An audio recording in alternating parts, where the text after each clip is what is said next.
laba qodob oo keliya iyo halka anigu aan ka sheego aan isu taagay qodobka koowaad oo ah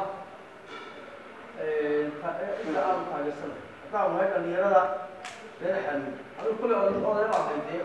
dhalinyarada waa la socdaa waxaa weeyaan halkan waxaan ka sheegaynaa cidda aan taageersanay inay tahay maxamed jaamac cali ama loo yaqaan maxamed jaamac cali waxaa weeye aan ka sheegayaa dad baa waxay sheegayaan oo ay leeyihiin suldaanka suldaanbaa ka soo dabaray lagama soo dabarharin kaal ka soo dabarharay suldaanka maxamed jaamac cali suldaanimadiisa waxaa iclaamiyey 1999 yaa shir samanaweyne isugu yimi caana dhexe waxaa laga iclaamiyey suldaanka beesha muuse samarinayne suldaankii oo ushaysaa sidii loo waday markii hore nin qurbajoog ayaa la siiyey muuse samane wuxuu yii nin qurbajoog laga maqanin dhaqankeena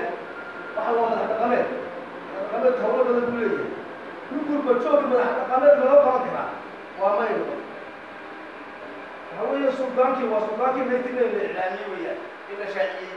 ka shalayta la shaaciyey isagaa ka soo daran waxaa weeyaan suldaankaasa u taageersanay dad madaxaan nahay odayaasha nahay dhalinyarada wataagaa ku sheegaysay waxaanu taageersan nahay oo si rugiyo miisaan loo taageersan nahay maxamed jaamac cali ama maxamed jaamac cali ciddii danaynaysa sulaadiintaaba jeclo waxaa u sheegaya ciddii danaynaysa suldaanka samaneyn dhexdiisa ka soo bixi doona waa inay taageeraan maxamed jaamac ama maxamed jaamac cali waan ka baxay assalaamu calaykum waraxmatullahi wabarakaatu